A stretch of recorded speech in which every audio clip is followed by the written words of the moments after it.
Rádio Rio de Janeiro, a emissora da Fraternidade, passa a apresentar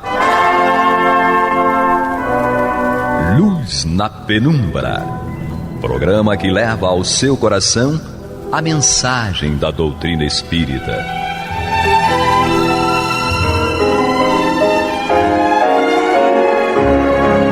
E com vocês, Henrique Parente, para o estudo de obras póstumas.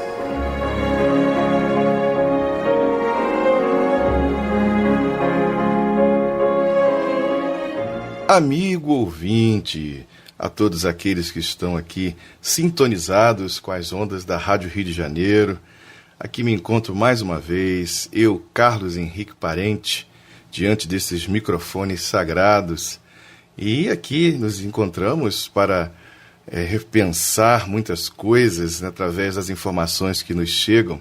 Eu digo repensar mesmo, porque a necessidade de estabelecermos uma comparação é o sentido daquela palavra crítica, né, que nasce de crinens, significa separar para distinguir. Então, a gente está na vida aqui, pelo menos para aqueles que caminham com o pensamento, orientados, né, pelo incentivo filosófico, reflexivo que a doutrina espírita nos faculta, essa oportunidade. Então a importância e o conhecimento que o espiritismo nos dá nesse sentido, de encarar a vida não como algo pronto, né, como o bolo pronto, né? Não, nós estamos aqui, é uma jornada, lembrando aqui nosso querido, saudoso Luiz Antônio Mileco, que sempre trazia este termo especificamente, comparando a vida a uma jornada.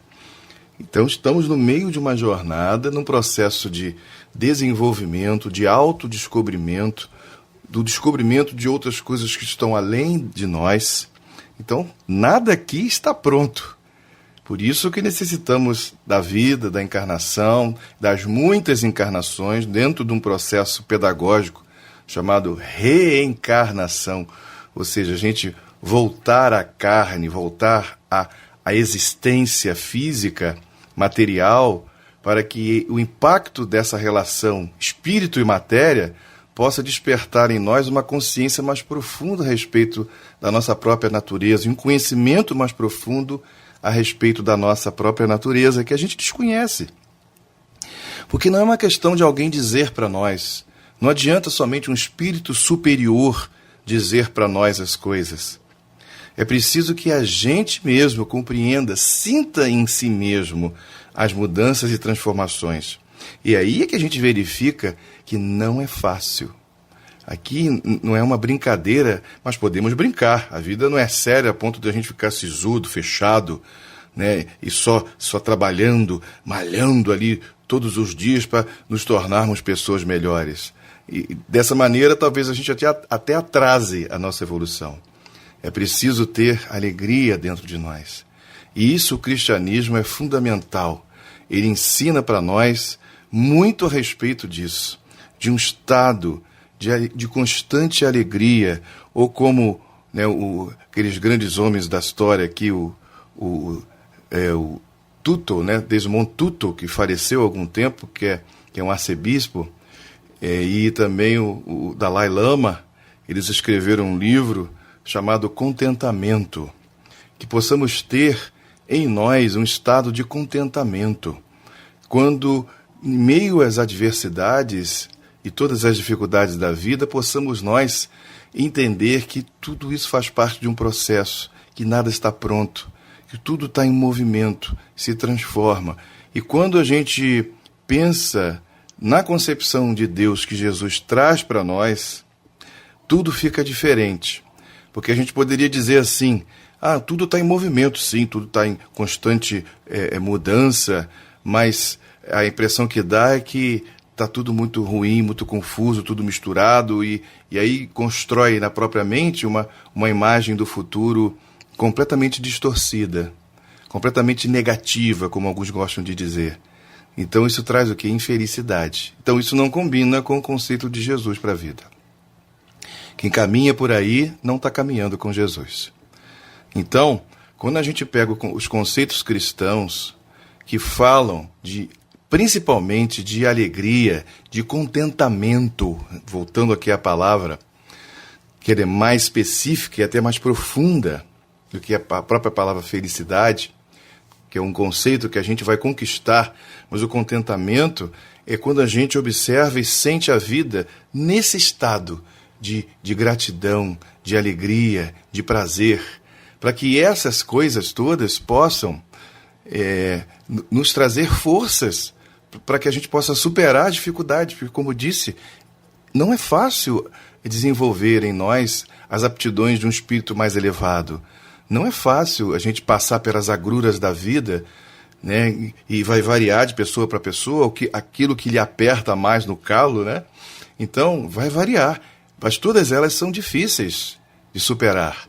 Então, precisamos buscar encontrar em nós essa relação com o que é realmente positivo, mas não no sentido da palavra, tem que imaginar a vida positiva. Aí você tenta botar algo positivo e aquilo vai se diluir ali logo adiante em meio a outras contrariedades. Não, é preciso ir mais fundo. É preciso entender que a partir da concepção que Jesus nos traz de Deus, da vida, não é um acontecimento que vai nos tornar contentes ou nos inserir no estado de contentamento ou mesmo de felicidade. Não são os acontecimentos em si, porque aqui é um mundo de provas e expiações, como a gente aprende na doutrina espírita. E é mais ou menos por esse viés, por esse raciocínio que a gente caminha e articula as nossas palavras, os nossos pensamentos. Aqui é uma rádio espírita, somos todos cristãos, não existe essa separação, como às vezes as pessoas imaginam, mas a maneira de olharmos é que é diferente de outros grupos cristãos. Mas todos somos cristãos, aqueles que adotam o cristianismo como sua fonte de orientação. Então Jesus não veio fundar a igreja, a não ser no sentido de grey, daqueles que se reúnem em torno de um objetivo em comum. Aí sim, mas não de templo, de lugar. Já dizia Leon Denis, tendes por imagem Deus, por altar a consciência, por lei, a caridade, e por fim, a perfeição. Mais ou menos isso aí. Se eu errei, foi um detalhe ou outro. Mas é a ideia o quê? Da evolução. Que a alma humana também, disse Leon Denis, a alma humana dorme na pedra, sonha no vegetal, se agita no animal e acorda no homem. E quando a alma ela acorda no homem, ela começa a tornar-se responsável por aquilo que faz. Ela precisa aprender por si mesma as coisas. Daí a nossa grande dificuldade, né? Inclusive para entender esse assunto que a gente está tratando aqui. No último programa, né, nós terminamos uma parte a respeito da questão da divindade de Jesus. Então, o livro que estamos estudando, para aquele que está chegando aí pela primeira vez, é o livro Obras Póstumas, que é o que me cabe aqui nesse quadro do Luz na Penumbra, né, que é o estudo de várias obras do codificador, das revistas espíritas, do Livro dos Médiuns, o Evangelho segundo o Espiritismo, e assim por diante, à medida que vai surgindo a necessidade aqui, a gente vai, né, trazendo aqui a obra específica para ser estudada. E a obra de Kardec, ela não se resume aos 5 livros também, como a gente já entendeu. Então, não é só o Livro dos Espíritos, não é só o Livro dos Médiuns, não é só o Evangelho segundo o Espiritismo, não é só o Céu e o Inferno, nem só a Gênese. Todos isso são fundamentais e a gente vai encontrar o trabalho de Kardec bem enxuto nessas 5 obras. Mas o trabalho de Kardec é mais amplo. Para que ele chegasse nesses 5 livros, ele precisou desenvolver as ideias, dialogar com o mundo e com os espíritos nesse sentido. Aproximar o mundo material do mundo espiritual e também aproximar o mundo espiritual do mundo material, para que a coisa funcione, porque é um ciclo, estamos todos nesse ciclo. O espírito que está encarnado, ele desencarna e se torna espírito desencarnado. E o desencarnado reencarna e se torna espírito reencarnado. Mas todos somos espíritos, não importa em que situação estejamos. E o espírito, ele é indivisível e ele não morre, não acaba, não deixa de existir. Ele vai viver para sempre. Em que condições? É o que a gente está tentando entender e aprender com os estudos que a gente empreende, né? Então, é para isso que aqui estamos, refletindo doutrina espírita. E a parte que me cabe é o estudo do livro Obras Póstumas, que foi publicado 21 anos após a desencarnação de Kardec, em 1890 ali, que a sua esposa, a doce Gabi, como assim ele chamava, e um amigo, Le Marie, reuniram vários textos de Kardec que havia, que ela guardava, reuniram aqueles que eles entenderam ser os mais adequados, porque existem outros tantos, e publicaram esta obra, dividindo ela em duas partes. A segunda parte são assuntos mais assim, pessoais, dentre outras coisas, mas assuntos mais pessoais. Diálogo de Kardec com os espíritos a respeito de um tema ou outro e questões muito pessoais de Kardec. E a primeira parte, estudos a respeito de vários assuntos como esse que a gente está estudando aqui, que é falando um pouquinho a respeito da natureza de Jesus. É uma natureza divina, no sentido de que ele e Deus eram um só, lembrando aí a famosa trindade, né? Deus, que é o Pai, o Filho, que seria o Pai, e o Espírito Santo, que seria o Pai também. E a gente entende que isso é um jogo de palavras, tem a sua importância, eu acho ela muito significativa, mas a interpretação que a gente dá para ela, muitas vezes, é equivocada. Então, Deus não se divide em três, Deus não se fragmenta. Como eu disse ainda há pouco, o Espírito ele é indivisível, ele não se fragmenta, não quebra. Então, que dirá Deus, né? Então, o que está errado aí? A nossa concepção, a nossa interpretação a respeito do tema.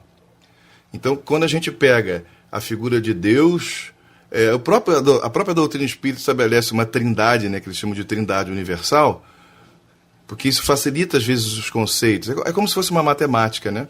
Então, a gente tem Deus, né, Espírito e matéria.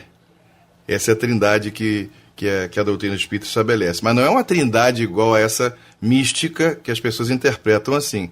É para fazer com que a gente entre dentro do assunto e pesquise a respeito, para entender a função de cada estado, especificamente. Então, voltando para essa concepção da trindade clássica da religião, Deus Pai, Filho e Espírito Santo, a Jesus é atribuído por muitos que ele seria o próprio Deus manifestado naquela pessoa do Filho. Isso é muito complicado. E é isso que Kardec está estudando aqui nessa parte em que nos encontramos. Então a gente já viu que não foi através dos milagres que garantem que Jesus e Deus são a mesma pessoa. Não há divindade nesse sentido através das palavras que ele pronunciava, porque ele passou o tempo todo estabelecendo a distinção entre ele e Deus, e não há o que duvidar a respeito disso aí. O próprio Jesus que está dizendo para nós, através desse conteúdo que nos chega até a atualidade. E hoje a gente vai entrar aqui na continuidade, que são as palavras de Jesus depois da morte dele, depois que ele foi crucificado. Essas palavras que ele teceu, vai garantir que ele e Deus eram um só? A gente vai, e até diria antecipadamente, vai entender que não, porque Kardec leva a gente para um raciocínio dentro de uma coerência absurda. Então a gente viu lá através do primeiro momento, do segundo momento, e vamos entrar hoje no terceiro momento, para garantir que a gente não confunda Jesus com Deus. Essa é a ideia, porque são pessoas distintas. Deus é o Criador, é o absoluto, ele é incriado, sempre existiu. Não dá para a gente comentar muito a respeito disso aí. O que dá é para a gente compreender a existência de Deus a partir dessas concepções. Daí Kardec, lá desde do Livro dos Espíritos, trazer para a gente os atributos da divindade, logo no início do Livro dos Espíritos. Então, é mais ou menos por aí. Então a gente pode saber, a gente não sabe tudo o que Deus, já disse Kardec, né? E os espíritos superiores. A gente não tem como saber tudo o que Deus é.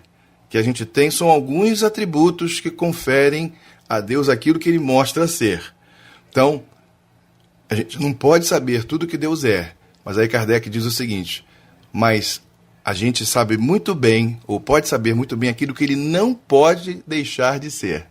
Porque senão ele perderia esse título absoluto de Criador, de Deus, normalmente como a gente chama, né? Isso é incrível. A gente encontra no mundo, querido amigo ouvinte, alguma doutrina que estabelece esse tipo de diálogo tão sincero, tão sem problema nenhum de correr riscos?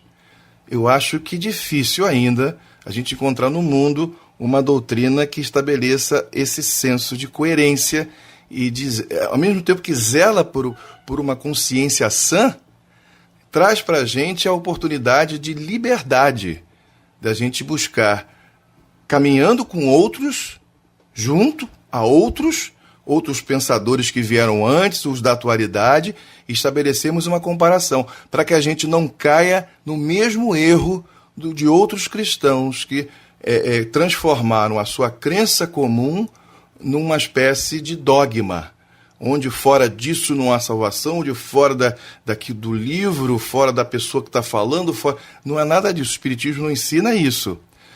O único dogma que ele ensina, e é no sentido filosófico, é aquilo que mostra a coerência da sua própria existência, é quando diz, fora da caridade não há salvação. Se pensamos no sentido de salvação, usando a palavra clássica da religião, é no sentido da prática da caridade. Mas não é da caridade somente no sentido de dar ao nosso semelhante aquilo que lhe falta, mas é de despertar em nós essa relação profunda entre nós e o outro. Aí a gente vai atender ao outro naquilo que lhe falta dentro das nossas possibilidades. E até mais até para o outro do que para a gente, quando isso acontece mesmo, quando há necessidade disso acontecer. Isso é desenvolver e despertar em nós um senso de caridade que existe dentro de cada um de nós. Então, a importância disso tudo, estou levando bastante tempo desse nosso primeiro estudo do novo tema falando sobre isso, porque de vez em quando é importante, pelo menos eu sinto essa necessidade de comentar essas coisas com o querido amigo ouvinte, que está aí do outro lado, através do seu radinho, seja de pilha, seja elétrico, através do seu computador, do seu celular, do aplicativo do Rádio Rio de Janeiro Oficial, ou de qualquer outro canal de comunicação em que possa estar ouvindo aquilo que a gente está falando aqui, e essa é a responsabilidade que nós, programadores aqui, temos de ser coerentes, de nos esforçar para dar o melhor que pudermos para o nosso querido amigo ouvinte, para que cada um possa, por si mesmo, desenvolver a sua capacidade, porque todos nós temos alguma. Neste momento, eu estou aqui falando, né, sobre o estudo desse livro, e sobre, né, porque eu estou abaixo desse conteúdo, e tenho essa oportunidade. Amanhã virá uma outra pessoa falar da mesma coisa, tendo oportunidade. Então, o que nós temos na vida é oportunidades. Mas sem mais delongas, já falei pra caramba, nos últimos minutos que nos restam, vamos iniciar aqui esse assunto, que são as palavras de Jesus depois da morte dele. Vai garantir que Jesus era o próprio Deus? Então vamos lá. Disse-lhe Jesus, e há mais um pequeno pedacinho aqui para comentar, percebam que Kardec insiste nisso. Nós já estamos há vários programas, e aqui capítulos, né, indo à frente e em frente também, né, claro, batendo nessa mesma tecla, para que a gente perceba o quanto o codificador se interessava por isso aí, em esclarecer esse ponto, que é um ponto de capital importância para todos nós. Então vamos lá. Disse-lhe Jesus, nem me toques, porque ainda não subi a meu Pai. Mas vai a meus irmãos e diz-lhes que vou para meu Pai, está em grifo isso, e vosso Pai, para meu Deus e vosso Deus. Essa parte toda final, tudo grifado aqui pelo codificador. Está no Evangelho segundo São João, capítulo 20, versículo 17, que é a aparição a Maria Madalena. Então, aquele momento que Jesus aparece a Madalena e diz para ela, não me toques. Algumas traduções vêm, não me detenhas. Eu acho, perdoe a má palavra, eu acho horrível essa tradução, não me detenhas. Né? Às vezes as pessoas escolhem alguns tradutores com todo o respeito que a gente deva ter, mas alguns caminhos, né, de escrita, ou às vezes de retórica, assim, tão complicados, mas não me toques. E ali é o Jesus que não está mais com o corpo físico, que está ali na sua aparição, uma das formas de aparição, né? Aquele, como diz Paulo de Tarso, é o corpo espiritual num estado mais materializado, de visão, de mediunidade, de tudo que possa existir ali, naquele momento em que ela não ia, talvez, conseguir tocá-lo. Então, por uma questão de prudência, ele diz, não me toques, porque sabendo o que aconteceu com Jesus, ele foi morto, foi crucificado, aquela paixão que todas aquelas pessoas que viram em Jesus a figura que ele era, como Madalena, O primeiro impulso quando vê alguém querido que tinha desaparecido e volta ao cenário, à nossa frente, é de abraçar, é de pular de alegria, abraçar, pular no pescoço e beijar. Naquele momento, aquilo ali não era possível. E aí Jesus utiliza-se desse termo, usando essas palavras, se assim eu posso expressar, dizendo: não me toques ainda, não chega tão junto assim, e a coisa não ia funcionar como deveria. E claro, ela obedece e ela vai fazer exatamente o que ele pede. Está no Evangelho segundo São João, capítulo 20, versículo 17. E aqui, mais uma vez, Kardec usava a tradução na França de Sacy, que tem uma influência católica, tem as palavras são na frente dos nomes, dos apóstolos. Agora um outro texto.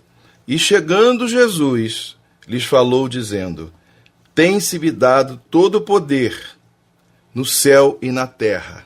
São Mateus capítulo 28, versículo 18. Foi a aparição aos apóstolos. Então, tem-se-me dado todo o poder no céu e na terra. Alguém deu para ele poder. Se ele fosse o próprio Deus, ninguém daria para ele poder, porque ele teria o poder em si mesmo. Então ele sempre faz referência a isso aí. A distinção entre ele e o Criador, e o poder que lhe é dado, e aquilo que ele repassava para as outras pessoas. Ele não é, estou dizendo aqui que Jesus é apenas um portador, um orador. Ele tinha o poder em si mesmo, mas ele reconhecia que esse poder que existia nele vem do Criador. E ele estabelece perfeitamente essa distinção. Vamos continuar. Ora, vós sois testemunhas destas coisas, e eu vou mandar sobre vós o dom que vos está prometido por meu Pai. Está em grifo também, como Kardec costuma fazer. Está no Evangelho segundo São Lucas, capítulo 24, versículos 48 e 49. Também aparição aos apóstolos. E aí, vamos ver aqui alguns comentários que eu acho que é do Kardec aqui, seguindo aqui o texto, que diz o seguinte: as palavras de Jesus durante a sua vida e depois da morte acusam uma dualidade de pessoas perfeitamente distintas, ao mesmo tempo que o profundo sentimento da sua inferioridade e subordinação relativamente ao Ser Supremo. A sua insistência em afirmá-lo espontaneamente, sem que fosse constrangido ou provocado por quem quer que fosse, parece ter tido por fim protestar antecipadamente contra o papel que, segundo previa, lhe haveriam de querer um dia emprestar. Se tivesse guardado silêncio sobre a sua personalidade, teria deixado a porta aberta a todas as suposições. A sua linguagem precisa e categórica dissipa, porém, toda dúvida. Que maior autoridade do que as próprias palavras de Jesus, pergunta Kardec. Quando ele diz categoricamente: eu sou ou eu não sou isso, quem tem o direito de desmenti-lo, ainda que sejam para colocá-lo mais alto? Quem é que tem esse direito? Questiona aqui o codificador. Quem pode, razoavelmente, pretender, melhor do que ele, conhecer-lhe a natureza? Que interpretações podem prevalecer contra afirmações tão formais e tão numerosas como estas? E aqui, querido amigo ouvinte, Kardec ele vai trazer, continuar com os questionamentos a respeito falando nesse tom. Quem tem mais autoridade do que Jesus para poder afirmar tal coisa? Se ele próprio está dizendo que ele é um e Deus é outro. Nós não vamos conseguir hoje, não vamos ter tempo de ler, que eu ainda tenho um trecho grande aqui, para fechar essa ideia. Nós vamos dar continuidade no próximo programa. Prometo que eu falo um pouquinho menos no início, para que a gente adiante mais esse assunto e aproveite bem essa questão, porque ela bate nessa tecla, e o codificador, como eu disse ainda há pouco, ele entendia que isso era uma questão de capital importância, para que a gente não confunda as coisas e nem seja confundido por outros. Porque é preciso que a gente amadureça as nossas ideias nesse campo da interpretação, mas não é uma interpretação qualquer, onde a gente tenha em mãos elementos necessários para podermos dar conta disso, porque isso é de capital importância, no sentido de que a gente necessita de compreender melhor a orientação que nos é dada, para que a gente siga o caminho certo, o caminho que nos leva à liberdade de consciência e à concepção e construção de um profundo respeito a todas as coisas. Então nós vamos ficando por aqui hoje, então guardamos aí, né, o interesse, mas também construímos aqui um pouco de paciência para darmos continuidade a esse assunto no próximo programa, se assim Deus nos permitir. Mas não desliga aí o seu rádio, nem o seu canal de comunicação com a Rádio Rio de Janeiro, pois vem o estudo aí do Evangelho segundo o Espiritismo com nosso querido irmão Antônio de Pádua. Muita paz a todos. Você está ouvindo o programa Luz na Penumbra.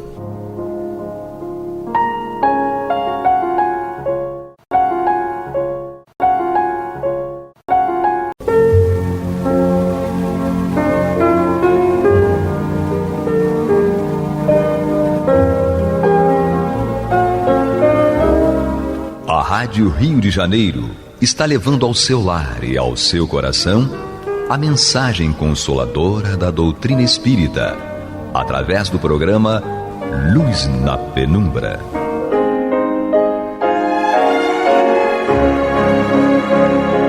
E com vocês, Antônio de Pádua Barbosa, para comentar o Evangelho segundo o Espiritismo da obra codificada por Allan Kardec.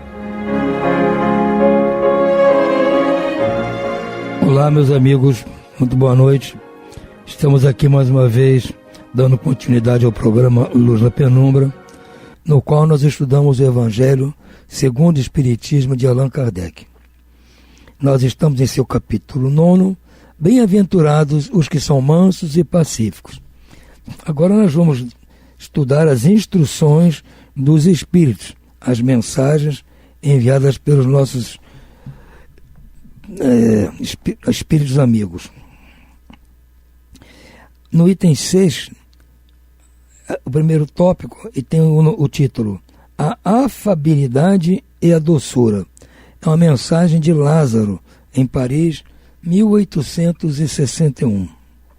Nosso irmão diz o seguinte: a benevolência para com os seus semelhantes, fruto do amor ao próximo, produz a afabilidade e a doçura, que são as formas de manifestar-se. Entretanto, nem sempre se deve confiar nas aparências. A educação e as relações mundanas podem dar ao homem o verniz dessas qualidades. Quantos existem cuja fingida bonomia não passa de máscara para o exterior, de uma roupagem cujo talhe primoroso dissimula as deformidades interiores? O mundo está cheio dessas criaturas que têm um sorriso nos lábios e o veneno no coração, que são brandas, desde que nada as aborreça, mas que mordem à menor contrariedade, cuja língua, de ouro quando falam pela frente, transforma-se em dardo peçonhento quando estão por detrás.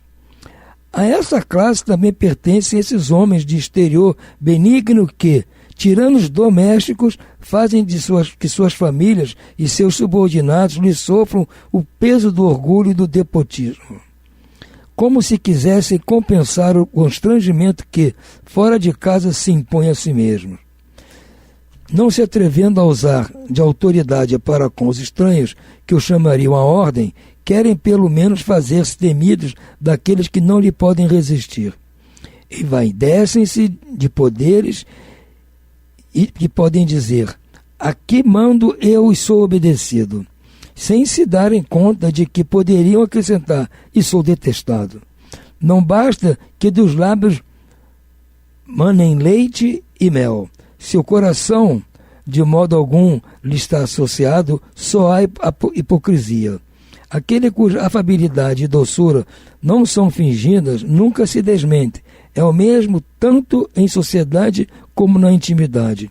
Esse, além disso, sabe que, se consegue enganar os homens pelas aparências, a Deus ninguém engana. Bom, nosso irmão Lázaro aqui está retratando a nossa realidade. nós não podemos dizer que são poucos, como ele descreve aqui, né?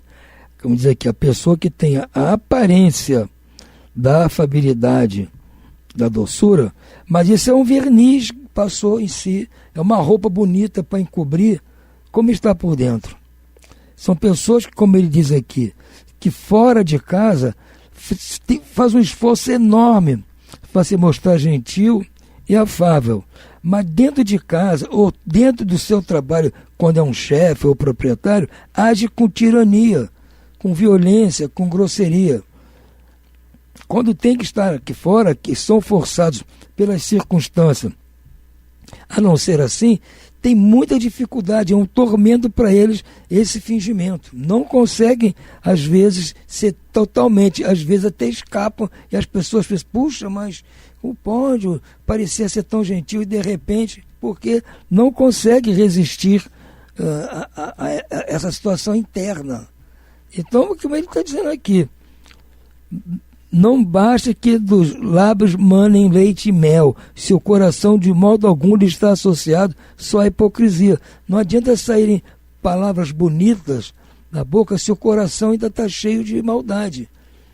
E por isso aqui nos primeiros itens aqui do capítulo, Kardec traz as palavras de Jesus dizendo que não vai por ser condenado à morte somente se você matar alguém. Se fizer essas pequenas coisas de ruim com os outros, como chamar de louco, falar raca ou ficar com raiva, é a mesma coisa, porque isso está dentro do coração. Por fora você consegue ainda esconder, mas por dentro ainda continua assim. Então ele está dizendo isso. É um esforço grande que nós temos que fazer.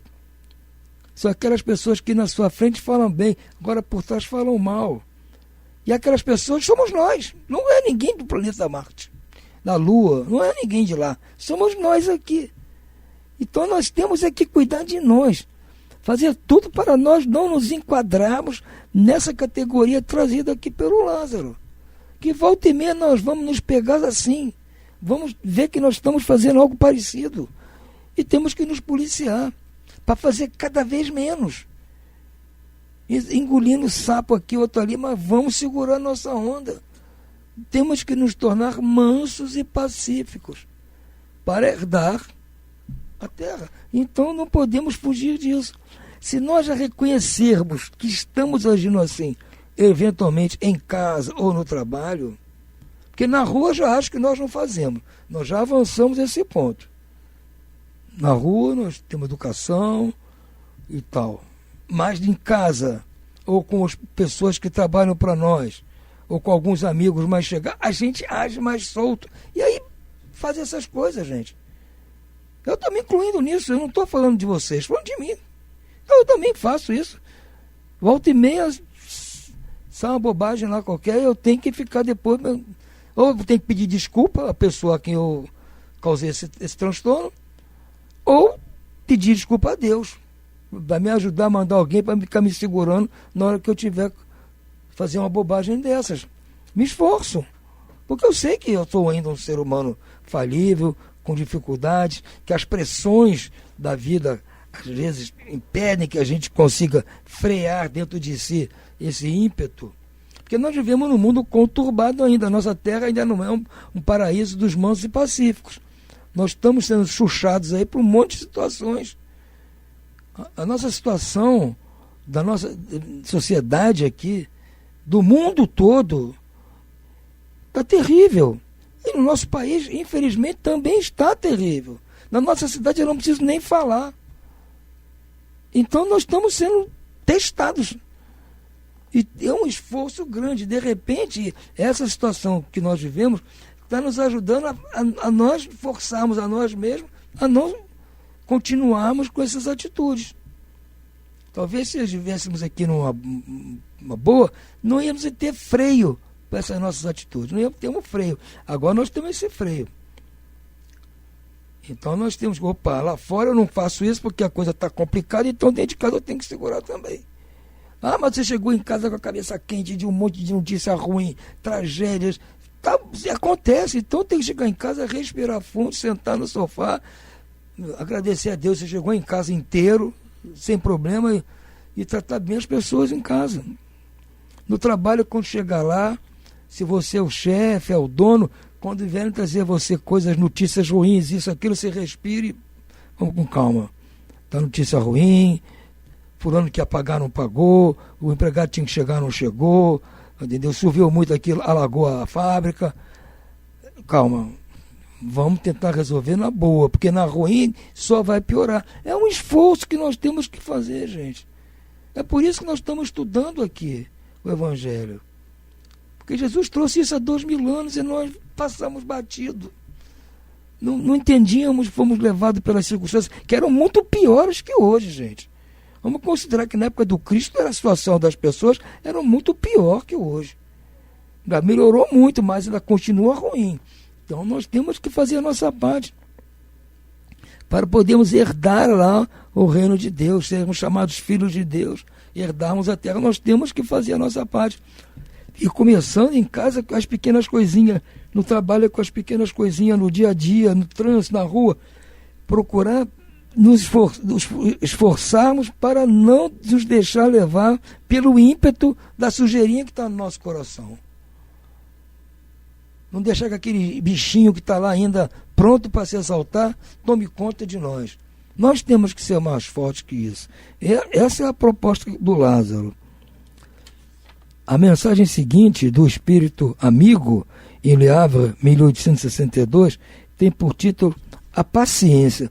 Jesus, olha o título do... Isso parece que é para nós todos, né?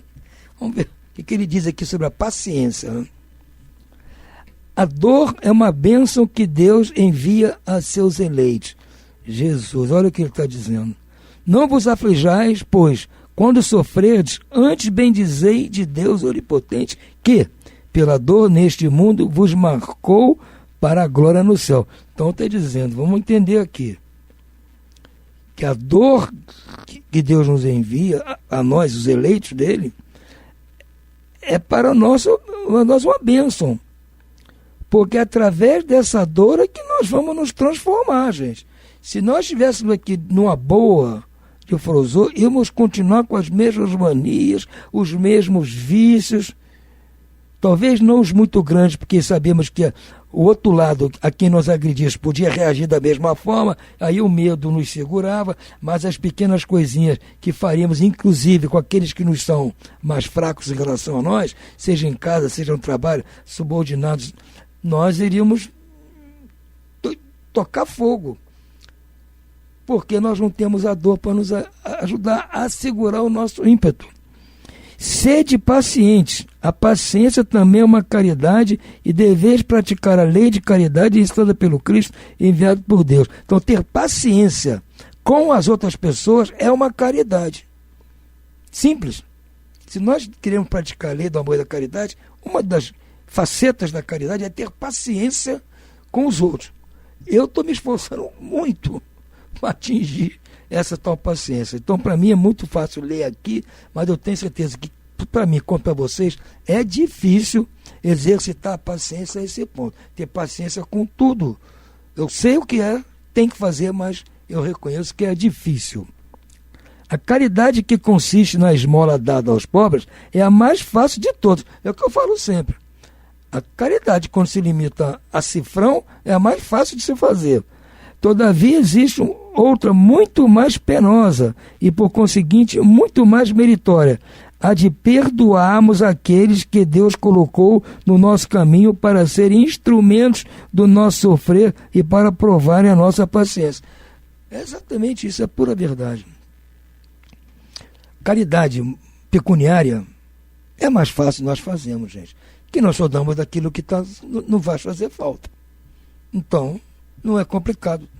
Dar um dinheirinho aqui e ali, uma cesta básica aqui ou lá. Não é difícil para nós. É meritório, porque tem gente que não faz isso, e nós fazemos, já é o primeiro passo. Mas a caridade verdadeira é outra, como ele diz aqui. É perdoarmos aqueles que Deus montou no nosso caminho para nos chuchar, para provocar o escândalo. E temos que ter paciência com ele, porque é aí que nós vamos demonstrar para Deus que já superamos essa ideia de revide, essa ideia violenta, já superamos isso. Então tivemos caridade com essa pessoa, paciência com ela, é mérito nosso. Mostra que nós já estamos superando a violência. Nós estamos procurando ser brandos, mansos. A vida é difícil, bem eu sei. Compõe-se de 1000 nadas, que são outras tantas picadas de alfinete, mas que acabam por ferir. Tem muita coisinha aí que parece que é nada, né? Uma picadinha, mas são tantas que às vezes realmente nos ferem. Se, porém, atentarmos nos deveres que nos são impostos, nas consolações e compensações que, por outro lado, recebemos, havemos de reconhecer que as bênçãos são muito mais numerosas que as dores. Gente, isso é pura verdade. Nós só guardamos lembrança e observamos as picadas que nós recebemos, as alfinetadas, por menor que seja. E esquecemos das benesses que nós recebemos da providência divina. Não é? Só nós temos saúde, estamos respirando, podemos estar em casa sentados confortavelmente. Não agradecemos por isso, nem damos conta que isso é uma benesse. Entendeu? Só vamos dar conta que isso faz falta quando estivermos no leito do hospital. Aí vamos ver que aquilo era uma boa, e nós não estávamos agradecendo. O fardo parece menos pesado quando se olha para o alto do que quando se curva a fronte para a terra. É o que Jesus falou. Se seguirmos a sua lei de amor e da caridade, nosso fardo vai ficar mais leve.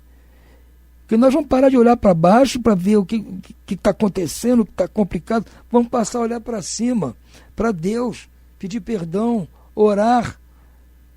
E aí sim o nosso fardo vai ficando mais leve. Que fardo nós vamos carregar, gente?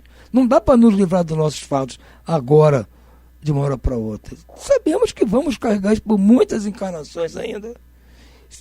Se Deus permitir, cada vez menos, dependendo de nós. Mas atualmente ainda tem muitas coisas para a gente carregar. E para isso ficar mais leve, temos que cumprir a lei do amor e da caridade, olhar para o alto, agradecer a Deus, pedir ajuda para termos coragem, para nós termos paciência, pedir ajuda aos nossos espíritos amigos para estarem conosco na hora que a nossa paciência for testada.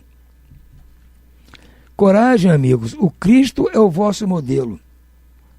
Ele sofreu mais do que qualquer um de vós, embora nada tivesse de que se censurar, ao passo que tendes de expiar o vosso passado e de vos fortalecer no futuro. Está dizendo aqui, o Cristo sofreu sem ter nenhuma pendência, não dever nada. Nós, ao contrário, nós temos muita coisa para expiar do nosso passado, está aqui. E temos que nos fortalecer para o futuro, então temos que segurar essa onda, pedindo ajuda a Deus, aos nossos espíritos protetores. Está aqui um espírito amigo que deve estar disposto a nos ajudar para passar por essa onda. Que nós mesmo que criamos essa marola, não foi ninguém de fora. Como nós que criamos, agora a onda ficou, aquela marolinha que a gente fez no passado, agora virou uma onda grande, virou um caixote, né? Então nós temos que tentar sair nadando, com ajuda. Não dá para a gente ficar aqui discutindo com a onda, com aquele calhau gigantesco. Temos é que tentar furar essa onda e esperar a marola chegar para a gente sair. Enquanto isso, orando, pedindo ajuda a Deus, pedindo perdão por nossos pecados. E, concomitantemente, perdoar também aqueles que estão aqui atrapalhando a nossa praia. Sede, pois, pacientes, sede cristãos. Essa palavra resume tudo. Ele está dizendo que para nós nos esforçarmos para sermos pacientes, sermos cristãos. E a palavra cristão resume tudo. Ou seja, ser cristão já está incluído aqui. É ser amante da paz, ser caridoso, ser paciente, humilde. Isso é ser cristão. É o que ele está nos lembrando aqui. Ele não está nos dando nenhuma informação nova. Não está trazendo nada de novo. Escreveu isso aqui em 1862. Mas naquela época também não era novo. O Cristo disse isso lá no começo da sua jornada, lá no século I, 2000 anos atrás. Já nos disse isso. Nós tivemos e ainda temos muita dificuldade de entender a proposta do Cristo. E muito mais dificuldade ainda de pô-las em prática. Mas agora, eu lembro a vocês novamente, graças ao estudo que nós fazemos do Evangelho, desta forma que o Espiritismo nos propõe, nós estamos compreendendo melhor as palavras do Cristo, as propostas do Cristo, que aparentemente são difíceis de serem cumpridas, não são difíceis de nós entendermos, são difíceis de nós pormos em prática. Mas nós agora já estamos imbuídos de nos esforçar para pôr em prática. E acreditamos já agora que temos muitos amigos espirituais dispostos a nos ajudar nesta tarefa. Quando não entendíamos isso, não conhecíamos o mundo espiritual, não sabia que tínhamos diversos amigos lá, não tínhamos a quem pedir ajuda. Agora nós sabemos que a ajuda é efetiva. Então nós temos que ser humildes, pedir ajuda, agradecer tudo aquilo que nós já temos conquistado, não só materialmente, mas principalmente moralmente, o nosso avanço moral. Se nós já não somos capazes mais de fazer certas coisas que fazíamos antes, nos melhoramos, então agradecer a Deus por isso. O nosso esforço valeu a pena e temos certeza que fomos ajudados nesse esforço, nos levando ali do lado para a gente não fraquejar. A gente podia cair para um lado, cair para o outro, mas tinha sempre os nossos anjos lá nos ajudando a tocar para frente, que sabíamos que íamos conquistar mais uma etapa nessa nossa evolução. E ainda falta muita coisa, claro, mas nós temos que começar. Se não começarmos, nunca vamos terminar. Então a ideia proposta por esse espírito amigo é essa. Vamos ter paciência, nos esforçar para ter paciência com todas as vicissitudes que possam aparecer na nossa frente, principalmente com as pessoas que causam essas nossas dificuldades. Entender que eles são instrumentos do escândalo pelo qual nós temos que passar. Depois a lei se acerta com eles lá, não é mais com a gente. Vamos entender aqui, tentar superar a dor que eles eventualmente possam nos causar e agradecer a Deus por termos superado e tocar em frente, gente. Por hora vamos ficando por aqui. Uma boa noite a todos e muita paz.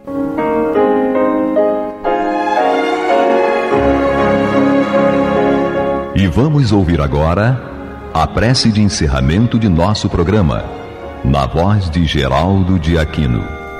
Jesus, dá-nos coragem para a luta, piedade para os insultos e misericórdia para as injustiças e ingratidões. Limpa nossa alma de inveja e ambições mesquinhas, de ódio e de vingança o nosso caminho.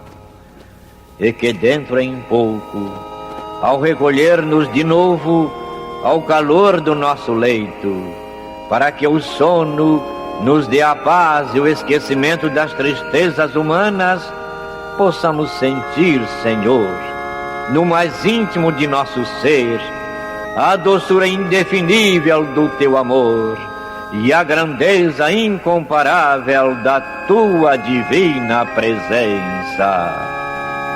Que assim seja.